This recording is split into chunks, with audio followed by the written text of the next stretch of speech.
नमस्कार, स्वागत है आपका। वक्त है अब प्राइम टाइम एक्सक्लूसिव का। मैं हूं आपके साथ आशा झा और आज नीट बना परिवार का धंधा, बेटा बेटी सब पर शिकंजा।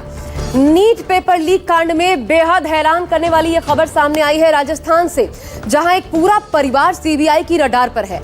जयपुर के बिनवाल ब्रदर्स इस पेपर लीक कांड की इतनी मजबूत कड़ी है जो पूरे नेटवर्क को ध्वस्त करने में अहम साबित हो सकते हैं, क्योंकि इनका गहरा नाता है नीट से। वो कैसे, आगे आपको बताएंगे। लेकिन इस बीच आज दिल्ली की राउज एवेन्यू कोर्ट में नीट पर चल रही सुनवाई को लेकर कोर्ट ने मामला सुरक्षित रख लिया है और आरोपियों को 7 दिनों की कस्टडी में भेज दिया। लेकिन इस बीच एक और बड़ा खुलासा यह भी हुआ है कि पेपर लीक उस प्रिंटिंग प्रेस से हुआ जहां पर यह छपा, और इस कांड की इस पहली कड़ी पर भी शिकंजा कसता हुआ नजर आ रहा है। फिर भी असल गुनहगारों तक पहुंचना बाकी है, लेकिन जिस तेजी से इस मामले में कार्रवाई हुई है वो बड़ी मछलियां भी जल्द पकड़ी जाएंगी, उम्मीद जगाती है। आज देखिए नीट पेपर लीक कांड से जुड़े आज के सबसे बड़े और चौंकाने वाले खुलासे।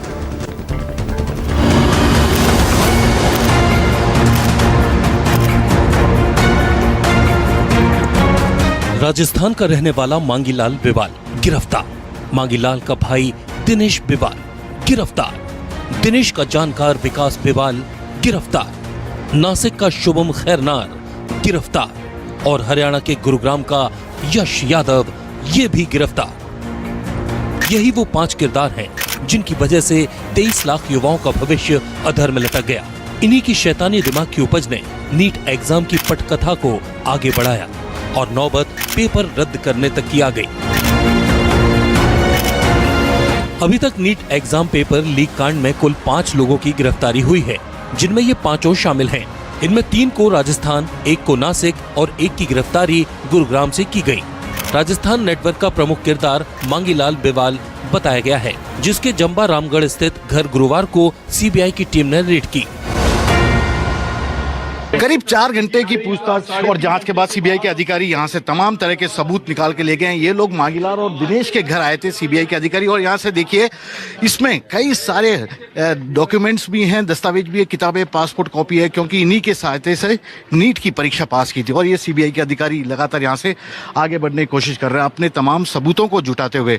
और इसी घर में ये पूरा बाउंड्री वार भी इनका है। इनके जितने भी जमीन जायदाद के कागज हैं, ट्रांजैक्शन के जो डॉक्यूमेंट इनको मिले थे, प्रॉपर्टी के जो डॉक्यूमेंट थे, उन सभी डॉक्यूमेंट की जांच यहाँ पर की गई है। एक बार जाके अंदर कोशिश करते हैं कि ये बात करने के लिए तैयार हैं या नहीं। क्या पूछ के गए इतनी देर? 4 घंटे आए थे। अरे मारा थे, आज जो गया था गाटो पे लिखा मोर मार मातो मत खाओ, चालू पे लिखा। ये देखिए 70 साल उम्र है इनकी और ये कुछ भी फिलहाल बोलने को तैयार नहीं है। सीबीआई की टीम जब यहाँ पहुंची थी तो उसने घर के चप्पे चप्पे की जांच की। जितने पुराने बैग थे, किताब थी, कॉपियां थी, उन सभी की यहाँ पर सीबीआई की टीम ने आके जांच की है। ये देखिए पूरा घर है और यहाँ पर सामान जिस तरह से बिखरे हुए हैं, ये घर है और यहाँ पर हर कमरे में इन लोगों ने जाँच की है। ये परिवार के लोग हैं। जयपुर के जंबा रामगढ़ का मांगीलाल, उसका भाई और एक जानकार सिर्फ मोहरे भर हैं। इनके मास्टरमाइंड की तलाश तो अभी सीबीआई को करनी है, लेकिन अभी तक का जो खुलासा हुआ है वो बेहद चौंकाने वाला है। इस केस में जो सबसे अहम किरदार सामने आया है वो शुभम खैरनार है, जिसके जरिए पेपर लीक होने की जानकारी अभी तक बताई जा रही है। शुभम खैरनार को नासिक से गिरफ्तार किया गया है। नासिक में ही नीट के पेपर की प्रिंटिंग हुई थी।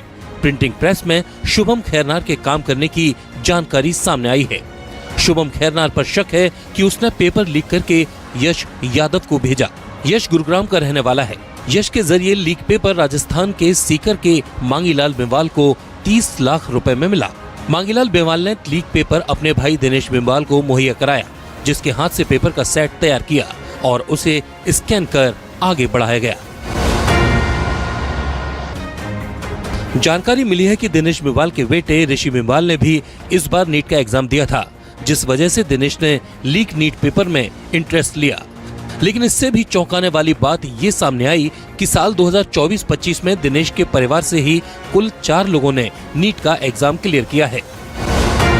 इस वक्त मैं मौजूद हूँ जयपुर के जंबा रामगढ़ इलाके में। यहाँ से मांगीलाल और दिनेश को सीबीआई ने गिरफ्तार किया है नीट के पर्चे लीक मामले में, क्योंकि 30 लाख रुपए में इन्होंने ही ये पर्चे खरीदे थे और आगे से आगे बेचते गए। अब पहले आप जंबा रामगढ़ का इलाका देखिए, ये यहाँ का ये पूरा मोहल्ला है और ये छोटी सी तंग गली, इस तंग गली में ये जो आप घर देख रहे हैं 2 मंजिला घर, ये दिनेश और मांगीलाल का घर है, एकदम ग्रामीण परिवेश का घर।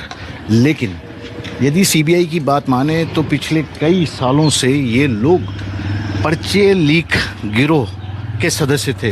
ये तो दिखाने वाला घर हुआ, अब इनकी ज़मीन भी देखिए और वहाँ पर जो गाड़ियाँ लग्जरी गाड़ियाँ खड़ी है उससे भी देख लीजिए। सूत्रों से जो पक्की जानकारी मिली है उसके मुताबिक बिंवाल परिवार पर सीबीआई का पूरा फोकस आ गया है और इसकी वजह कई संदिग्ध गतिविधियां हैं। गिरफ्तार आरोपी मांगीलाल बिंवाल की बेटी प्रगति और बेटे विकास ने 2025 में नीट एग्जाम पास किया था। विकास बिंवाल को गिरफ्तार किया जा चुका है, जबकि बेटी प्रगति दौसा के मेडिकल कॉलेज में पढ़ रही है, जो कि अपने पिता और चाचा की गिरफ्तारी के बाद से कॉलेज नहीं जा रही। वहीं दिनेश बिंवाल की बेटी गुंजन ने साल 2025 में नीट एग्जाम पास किया और अब बनारस के मेडिकल कॉलेज से पढ़ाई कर रही है, जबकि बेटे ऋषि ने इसी साल नीट का एग्जाम दिया है। सीबीआई अब बिंवाल कुनबे से कड़ियां जोड़कर इस पूरे नेटवर्क को ध्वस्त करने की तैयारी में लगी है। यही वजह है कि गुरुवार को सीबीआई ने मांगीलाल और उसके भाई दिनेश के घर रेड की। यहां से कई अहम जानकारी मिलने की बात भी सामने आई है। गुरुवार को एक तरफ सीबीआई ने आरोपियों के घर रेड की तो दूसरी तरफ 5 आरोपियों को दिल्ली में मौजूद सीबीआई कोर्ट में पेश किया गया और आरोपियों की कस्टडी मांगी गई, ताकि आरोपियों से पूछताछ कर जांच को आगे बढ़ाया जा सके। पेपर लीक मामले में एक के बाद एक परतें खुल रही हैं, साथ में कई गिरफ्तारियां भी हो रही है। लेकिन सीबीआई की जांच पेपर लीक मामले तक ही नहीं है, बल्कि तलाश है उस सरगना की जो पूरे नेटवर्क को पर्दे के पीछे रहकर चला रहा था। साथ ही सीबीआई को कुछ ऐसे लिंक मिले हैं जिसमें समझा जा सकता है कि वो उसके सरगना तक जल्द ही पहुंच सकती है। नीट एग्जाम पेपर लीक मामले में अभी तक भले ही 5 आरोपियों की गिरफ्तारी हुई है, लेकिन ये नेटवर्क कितना बड़ा है इसका अंदाजा पेपर लीक के कनेक्शन से पता चलता है। जानकारी के मुताबिक लीक पेपर कई राज्यों तक पहुंचाया गया था। केरल, राजस्थान, बिहार, जम्मू कश्मीर, हरियाणा, महाराष्ट्र, उत्तराखंड, मध्य प्रदेश जैसे राज्य इसमें शामिल हैं। अब इन राज्यों पर सीबीआई की जांच का दायरा बढ़ रहा है, ताकि नीट एग्जाम पेपर लीक कांड के मास्टरमाइंड तक पहुंचा जा सके। इधर सीबीआई जांच में लगी हुई है तो दूसरी तरफ बिहार में भी नीट पेपर लीक को लेकर संदिग्धों को पकड़ा जा रहा है। नीट पेपर लीक मामले में एक बार फिर नालंदा गिरोह की संलिप्तता सामने आई है। 2 मई को नालंदा से गिरफ्तार जिन सॉल्वर गैंग के लोगों को गिरफ्तार किया गया था, उनकी निशानदेही पे मुजफ्फरपुर में 4 लोगों की गिरफ्तारी तो हुई ही थी, अब उसमें आगे की कड़ी भी जुटते जा रही है। दरभंगा मेडिकल कॉलेज में भी आज दरभंगा में पुलिस की छापेमारी हुई और वहां पे 2 लोगों को डिटेन किया गया है जो मेडिकल के स्टूडेंट बताए जा रहे हैं। हालांकि ये एक प्राइवेट नर्सिंग होम से इनकी गिरफ्तारी हुई है और फिलहाल उन्हें पूछताछ में हिरासत में लिया गया है। आपको बता दें कि नालंदा गिरोह का सरगना यानी कि संजीव मुखिया इन दिनों जेल में है और 2024 पेपर लीक मामले में वो गिरफ्तार हुआ था। इसके अलावा सिपाही भर्ती घोटाला और अन्य परीक्षा में भी उसके ऊपर संलिप्तता थी। उसके बेटे को भी गिरफ्तार किया गया था, वो भी जेल में है। लेकिन इसके बावजूद एक बार फिर से इस बार 2026 की नीट परीक्षा में भी वो सक्रिय था। इस मामले की जांच सीबीआई कर रही है। जाहिर है उम्मीद यही है कि नीट की तैयारी कर रहे छात्रों के साथ खिलवाड़ करने वालों को जल्द शिकंजे में लिया जाएगा। लेकिन इस पूरे मामले में सबसे ज्यादा चर्चा में राजस्थान है, इसलिए यहाँ इस मुद्दे पर सियासत भी हो रही है। राजस्थान में नेता प्रतिपक्ष सीबीआई जांच न्यायपालिका की निगरानी में चाहते हैं। सीबीआई जांच कर रही है, अब क्या भरोसा है, क्योंकि सीबीआई को हमेशा आप तोता तोता बोलते रहे हैं। देखिए, सीबीआई जिस प्रकार से जांच कर रही है, सीबीआई और ईडी, इनकी जो रेड पिटी है पूरे देश के अंदर, इनकी जो गरिमा थी जो खत्म हुई है, वो ऐसी शायद किसी की नहीं खत्म हुई होगी। जांच भले ही जारी है, लेकिन इस केस का एक दुखद पहलू भी सामने आया है। दरअसल नीट एग्जाम पेपर लीक होने से आहत एक छात्र ने आत्महत्या कर ली है। गुरुवार को मृतक छात्र के परिवार से दिल्ली के पूर्व मुख्यमंत्री अरविंद केजरीवाल ने मुलाकात की। के अंदर जो भी पेपर्स कैंसिल हो रहे हैं बीजेपी की सरकारों में हो रहे हैं, नीट के पेपर कैंसिल हो रहे हैं, उसमें पता चलता है कि बीजेपी की लीडर्स शामिल हैं। तो इसमें सीबीआई भी क्या करेगी? सीबीआई तो बीजेपी की सरकारों को रिपोर्ट करती है, तो सीबीआई को जो जांच दी है, इस जांच पे किसी को कोई भरोसा नहीं है। विपक्ष की मांग है कि नीट छात्रों के भविष्य के साथ खिलवाड़ करने वालों को जल्द गिरफ्तार किया जाए और उन्हें कड़ी से कड़ी सजा मिले, ताकि फिर कभी दोबारा ऐसा घटनाक्रम न हो सके। जयपुर से केजे श्रीवत्सन, पटना से अमिताभ ओझा और दिल्ली से राहुल प्रकाश के साथ विमल कौशिक, न्यूज़ 24। इस बीच नीट से ही जुड़ी एक और बड़ी खबर हम आपको बता दें। ये जो 5 गिरफ्तारियां आपने अभी अभी देखी, इसके साथ सीबीआई ने हिरासत में लिया था 2 और लोगों को, उनको अब गिरफ्तार शो कर दिया गया है। दोनों गिरफ्तारियां महाराष्ट्र के पुणे और अहिल्या नगर से हुई हैं। हैरान करने वाली बात यह है कि पुणे से एक महिला ब्यूटिशियन, पहली महिला जिसको गिरफ्तार किया गया, ये महिला ब्यूटिशियन है, नाम है मनीषा वाघमारे। गिरफ्तारी हुई है इसकी। इसी महिला के 21 बैंक खातों में, सोचिए एक महिला के नाम पर 21 बैंक खाते और करीब 10 लाख रुपए जमा होने की बात सामने आई है। जांच एजेंसियों की तरफ से कहा गया है और सीबीआई को शक है कि यह पैसा कथित पेपर लीक नेटवर्क और अभ्यर्थियों के बीच हुए लेन देन से जुड़ा हो सकता है। तो खुलासे हो रहे हैं एक के बाद एक, लेकिन अब आपको हम बताते हैं कि पेपर बिकने से पहले क्या हुआ, कैसे ये छात्रों के हाथ में पहुंचा, कैसे लीक हुआ नीट का पेपर। शुरुआत जड़ कहां थी, देखिए। दरअसल नासिक में नीट पेपर की पहली डिजिटल कॉपी तैयार की जाती है। ये नासिक ही था जहां पहली डिजिटल कॉपी तैयार हुई। हाथ से लिख करके स्कैन किया गया इस पेपर को और फिर पीडीएफ बनाकर टेलीग्राम और व्हाट्सएप से सर्कुलेट किया गया। इसके लिए हाई डेफिनेशन पोर्टेबल स्कैनर्स और नासिक में एक शैडो सर्वर का इस्तेमाल किया गया बाकायदा। और स्थिति देखिए, पिछले 10 सालों में देश में 89 पेपर लीक हो चुके हैं। 48 बार ऐसा हुआ जब दोबारा परीक्षाएं करवानी पड़ी। और हद तो यह है कि 2017 में एनटीए यानी कि नेशनल टेस्टिंग एजेंसी के गठन के बाद से पेपर लीक लगातार जारी है। तो फिर सवाल यह है कि क्या शुचिता से एरर फ्री नीट परीक्षा आयोजित करवाना वाकई इतना मुश्किल काम है? और ऐसा है तो क्यों? लूप होल्स कहां नजर आते हैं? इसका भी कारण आज आपको गिनाते हैं। दरअसल इस परीक्षा को आयोजित करने का जो तौर तरीका है, उसमें आउटसोर्सिंग पर एजेंसी की भारी निर्भरता है। एनटीए की 500 परीक्षा केंद्रों तक लॉजिस्टिक, माफ कीजिएगा, 5,500 परीक्षा केंद्रों तक लॉजिस्टिक चुनौतियां पेश आती हैं। हालांकि इसके लिए जीपीएस ट्रैक्ड वाहनों और कड़े प्रोटोकॉल का इस्तेमाल किया जाता है, लेकिन हजार प्रश्न पत्र सुरक्षित वाहनों से देश भर के लगभग 5,500 परीक्षा केंद्रों तक पहुंचाने पड़ते हैं, जिससे पूरी परिवहन श्रृंखला सुरक्षा उल्लंघन के लिए सेंसिटिव हो जाती है बेहद। एक और समस्या है कर्मचारियों की कमी की। आपको जानकर हैरानी होगी, नेशनल टेस्टिंग एजेंसी एनटीए जो राष्ट्रीय स्तर पर ये नीट जैसा बड़ा एग्जाम करवाती है, उसके पास दिसंबर 2024 तक का आंकड़ा है केवल 22 स्थायी कर्मचारी थे। 38 कर्मचारी कॉन्ट्रैक्ट पर थे और 138 कर्मचारियों को आउटसोर्स किया गया था। इससे आप गंभीरता का अंदाजा हर स्तर पर लगा सकते हैं, चाहे एनटीए हो, शिक्षा मंत्रालय हो या फिर सरकार। और फिर भी एनटीए एक शिफ्ट में परीक्षाएं करवाती है और एक नहीं कई परीक्षाएं करवाती है, जो अत्यधिक दबाव और लॉजिस्टिकल चुनौतियों का कारण बन रहे हैं। और दरअसल इतना भारी दबाव जो नीट पेपर को लेकर होता है, उसके पीछे फीस एक बड़ा कारण है। सरकारी कॉलेजेस में 2 से 4 लाख, जबकि प्राइवेट में 90 लाख का अंतर आता है। और इसलिए ये न केवल छात्रों की मेहनत का मामला है, बल्कि परिवारों की आर्थिक स्थिति से भी जुड़ा मुद्दा है। भारी दबाव इसके पीछे बड़ी वजह। तो 5 गिरफ्तारियां हुई हैं और इन आरोपियों में एक अहम किरदार दिनेश बिमवाल का है, जिसके एक बयान से राजस्थान में सियासत गर्मा गई है। बहुत अहम बयान उसका सामने आया। सीबीआई कस्टडी में जब दिनेश बिमवाल से सवाल किया गया तो उसने दावा किया कि बड़े लोगों को बड़ी मछली शब्द का इस्तेमाल किया, कहा बचाया जा रहा है। बस इसी बयान को लेकर अब विपक्ष पूछ रहा है, बड़े लोग कौन हैं? क्या किसी राजनेता को बचाने की कोशिश हो रही है? आरोप है कि दिनेश बिमवाल राजनीतिक दल से भी जुड़ा है और उसका ताल्लुक बीजेपी से है।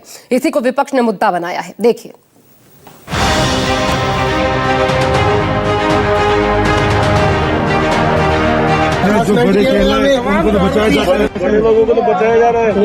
आखिर वो बड़े लोग कौन हैं?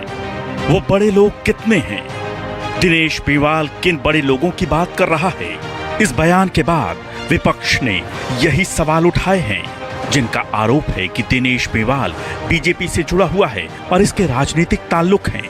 इसलिए वो बड़े लोग कौन हैं, उनका खुलासा होना चाहिए। इसी को लेकर कांग्रेस ने अपने आधिकारिक एक्स हैंडल पर पोस्ट करते हुए लिखा, नीट पेपर लीक में बड़े लोगों को बचाया जा रहा है। ये बात बीजेपी नेता दिनेश बिमवाल कह रहा है, जिसे पेपर लीक करने के लिए गिरफ्तार किया गया है। सवाल है, ये बड़े लोग कौन हैं? मोदी सरकार इन बड़े लोगों को बचा क्यों रही है? क्या इसमें कोई मंत्री या बीजेपी का बड़ा नेता शामिल है? बड़े लोगों को तो बचाया जा रहा है, बड़े लोगों को तो बचाया जा रहा है। इसी बयान को लेकर अरविंद केजरीवाल ने भी एक्स पर पोस्ट करते हुए सवाल उठाया है। केजरीवाल ने एक्स पर लिखा, कौन है ये बड़े लोग? सरकार किसको बचा रही है? किसका नाम बाहर आने का डर है? बड़े लोगों को तो बचाया जा रहा है, बड़े लोगों को तो बचाया जा रहा है। दरअसल दिनेश बिमवाल के बयान को लेकर ज्यादा बवाल इसीलिए मचा है, सीबीआई इसे पेपर लीक मामले में गिरफ्तार कर चुकी है। आरोप है कि दिनेश बिमवाल ने हाथ से पेपर तैयार किया था, इसे स्कैन करके आगे बेचा। इसी को लेकर समाजवादी पार्टी और आरजेडी के सांसदों ने सरकार की मंशा पर सवाल उठाए हैं। वो बच्चे जो सालों साल मेहनत करते हैं, वो उम्मीदों के साथ देते हैं, उनके साथ क्या होता है? बहुत गरीब लोग गहना बेच के और खेत गिरवी रख अपने बच्चों को कोचिंग सेंटर में भेजते हैं। अब उनको फिर वापस एग्जाम देना पड़ेगा, और जो पकड़े जाते हैं सबके तार कहीं न कहीं भाजपा से जुड़े होते हैं। ये वो सरकार है जिसमें कोई सुरक्षित नहीं है, वो किसी का भविष्य सुरक्षित नहीं है, देश का भी भविष्य सुरक्षित नहीं है। लाखों बच्चों के भविष्य का सवाल है। आपने एक झटके में एक प्रशासनिक निर्णय, मतलब व्यवस्था की विफलता, लेकिन सजा किसको? उन बच्चों को, उनके परिवारों को, साधारण पृष्ठभूमि से आने वाले बच्चे। फिर से तैयारी करें, होंगे वही साधन, संसाधन, वही ऊर्जा। कहीं मतलब मैं सदन के अंदर बोल चुका हूं कि ये जो एनटीए नाम की संस्था है, please dismantle it. NEET paper leak कांड में राजस्थान तक तार जोड़ने और 5 में से 3 गिरफ्तारी राजस्थान से होने पर कांग्रेस भी प्रदेश सरकार पर हमलावर है। राजस्थान विधानसभा में नेता प्रतिपक्ष टीकाराम जूली ने सरकार की मंशा पर सवाल उठाए हैं, साथ ही नीट पेपर लीक के बहाने निशाना साधा है। नेता प्रतिपक्ष टीकाराम जूली हमारे साथ हैं। क्या कहना चाहेंगे जिस तरह से पेपर लीक हुआ, जिस तरह से सीबीआई जांच हुई और जिस तरह से कुछ लोगों को अरेस्ट किया गया? कहना तो इसमें मुख्यमंत्री जी को चाहिए। मुख्यमंत्री जी कहें कि पेपर लीक हुआ है, बड़े मगरमच्छ कौन है उनका नाम बताएं मुख्यमंत्री जी। 9 दिन तक रिपोर्ट दर्ज क्यों नहीं हुई अभी तक, उस पे जवाब दें मुख्यमंत्री जी। कौन सा थाना है, कौन सा पुलिस अधीक्षक है जहां पे ये इसकी शिकायत गई थी और उन्होंने कार्रवाई नहीं की, उन पे क्या एक्शन लिया? यानी कि जो जिम्मेदार हैं वो चुप बैठे हैं, अभी तक उन पे कार्रवाई क्यों नहीं की जिन्होंने मुकदमा दर्ज नहीं किया, जिनके पास ये सूचना आ गई थी कि पेपर लीक हो गया है। कांग्रेस का आरोप है कि पेपर लीक की शिकायत होने के बावजूद कार्रवाई नहीं की गई और मामले को लंबा खींचा गया। इसी को लेकर सवाल उठाया कि आखिर किन लोगों को बचाने की कोशिश हुई है। हालांकि बीजेपी के प्रदेश अध्यक्ष मदन राठौड़ ने विपक्ष के आरोपों को निराधार बताया है, जिनका दावा है कि राजस्थान से नीट पेपर लीक का कोई कनेक्शन नहीं है। न कोई हमारे कोई चिन्हित व्यक्ति ऐसा, और सम्माननीय गहलोत साहब या आदरणीय सचिन पायलट जी या आदरणीय डोटासरा जी यदि कोई बात कह दे, उनको पहले अपने गिरेबान में झांकना चाहिए कि उनके समय में 17 बार पेपर लीक हुए, हमारे समय में एक भी नहीं हुआ। और जहां तक ये अभी जिसकी चर्चा की जा रही है, ये भी राजस्थान से इसका कोई लेना देना नहीं है। राजनीति अपनी जगह है, लेकिन उन नीट अभ्यर्थियों का क्या जिन्होंने सालों मेहनत करके एग्जाम की तैयारी की थी, इस उम्मीद के साथ कि परीक्षा पास हो गई तो जीवन संवर जाएगा। लेकिन पेपर लीक माफिया ने उनकी सारी उम्मीदों पर पानी फेर दिया। हालांकि इस केस में सीबीआई अब सीढ़ी दर सीढ़ी आगे बढ़ रही है और इस पूरे घटनाक्रम की कड़ियां जोड़कर मास्टरमाइंड तक पहुंचने की कोशिश कर रही है। जांच के बाद ही साफ हो पाएगा कि जिन बड़े लोगों का जिक्र दिनेश मेवाल कर रहा है वो कौन है। सीकर से केजे श्रीवत्सन और दिल्ली से राहुल प्रकाश के साथ विमल कौशिक, न्यूज़ 24। तो नीट एक बार फिर विवाद में और पहली बार नहीं है। पिछले 13 सालों का अगर आप रिकॉर्ड देखें तो नीट का यही हाल नजर आता है। साल 2013 में सिंगल मेडिकल प्रवेश परीक्षा यानी इसी नीट की शुरुआत हुई। मामला कोर्ट पहुंचा और सुप्रीम कोर्ट ने इसे असंवैधानिक बताते हुए रद्द कर दिया था। लेकिन 2016 में सुप्रीम कोर्ट ने अपना फैसला वापस लिया और नीट को लागू कर दिया, जिसके बाद परीक्षा 2 चरणों में आयोजित की गई।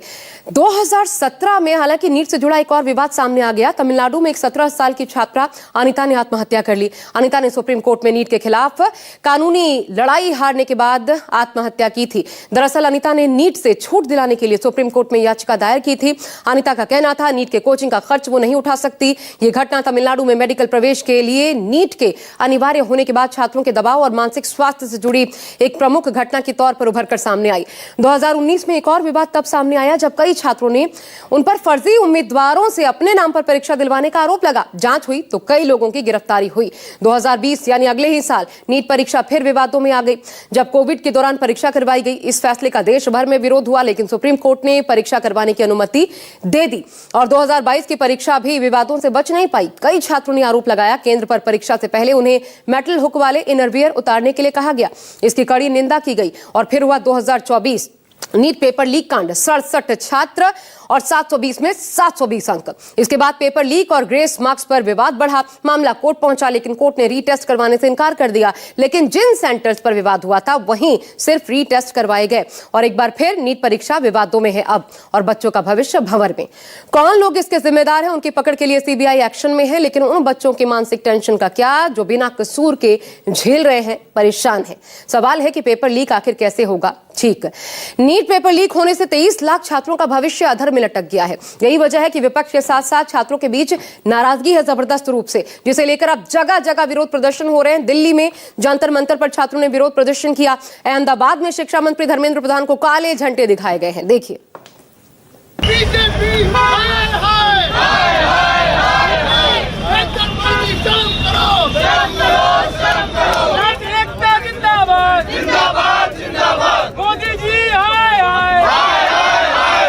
नीट एग्जाम पेपर लीक मामले को लेकर छात्र संगठनों का गुस्सा फूट रहा है, जो देश के अलग अलग हिस्सों में प्रदर्शन कर रहे हैं। गुरुवार को दिल्ली समेत कई जगह से प्रदर्शन की तस्वीरें आईं। दिल्ली के जंतर मंतर पर आयसा समेत कई लेफ्ट छात्र संगठनों ने नीट पेपर लीक को लेकर प्रदर्शन किया। दिल्ली में ही शास्त्री भवन पर एनएसयूआई ने झालमुड़ी प्रदर्शन किया। मुंबई में कांग्रेस की स्टूडेंट विंग एनएसयूआई ने पेपर लीक चोर गद्दी छोड़ के नारे लगाए। इसके अलावा अहमदाबाद में पेपर लीक के विरोध में धर्मेंद्र प्रधान को काले झंडे दिखाए गए। दिल्ली के जंतर मंतर पर प्रदर्शन में शामिल छात्रों ने शिक्षा मंत्री धर्मेंद्र प्रधान के इस्तीफे की मांग करते हुए एनटीए को भंग करने की मांग उठाई।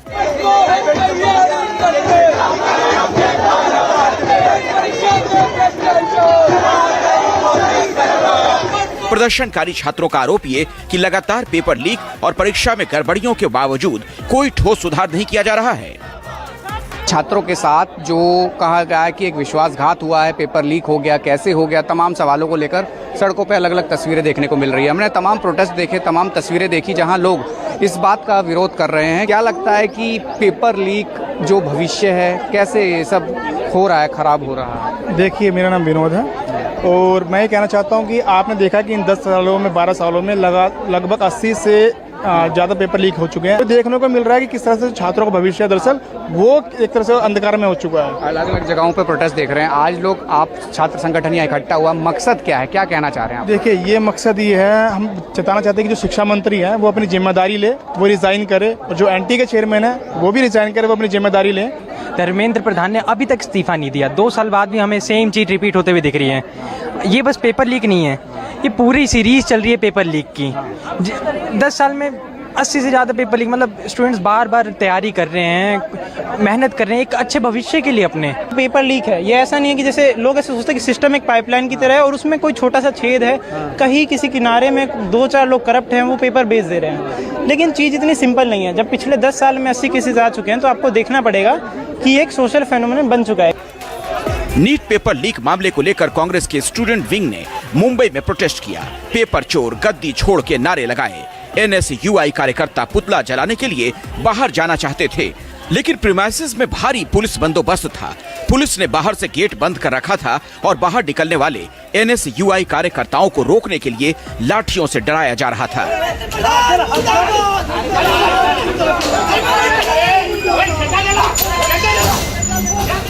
इसके अलावा अहमदाबाद में शिक्षा मंत्री धर्मेंद्र प्रधान को काले झंडे दिखाकर एनएसयूआई ने विरोध दर्ज कराया। यहाँ भी नीट एग्जाम पेपर लीक का विरोध जोरदार तरीके से किया गया।